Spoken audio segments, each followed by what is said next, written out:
कोकणातील प्रत्येक अपडेट जाणून घेण्यासाठी आजच माझे कोकणच्या सोशल मीडिया प्लॅटफॉर्मला लाईक, फॉलो आणि सबस्क्राईब करा।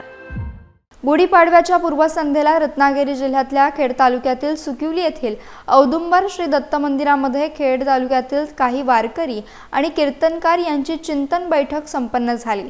वारकरी संप्रदाय प्रसार आणि प्रचार याविषयी या बैठकीत सकारात्मक चर्चा करण्यात आली। या बैठकीमध्ये वारकरी, कीर्तनकार, गायक, वादक सहभागी झाले होते। या बैठकीनिमित्त भजनाचा सुरेल कार्यक्रम देखील पार पडला। सुकिवली येथील औदुंबर श्री दत्त मंदिरामध्ये वर्षभर विविध धार्मिक कार्यक्रम आयोजित करण्यात येत असतात।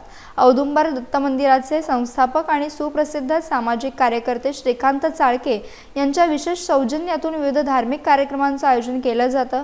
शेकडो हजारो दत्तभक्त या मंदिरात श्री दत्त दर्शनासाठी येऊन विधिवत विविध धार्मिक कार्यक्रमांचा आस्वाद घेत असतात। अनेक वारकरी आणि कीर्तनकार यांना हे दत्त मंदिर प्रवासाच्या दृष्टीने मध्यवर्ती भाग म्हणून या मंदिरात आध्यात्मिक चिंतन बैठकीचे आयोजन करण्यात आले होते। दत्त मंदिरात रात्री 10 वाजता भजनाचा कार्यक्रम सादर करण्यात आला। वारकरी संप्रदायाचे कार्य आपल्या घरातून सुरू होते। घरापासूनच आपल्या संस्कृतीचे जतन करणे आवश्यक आहे।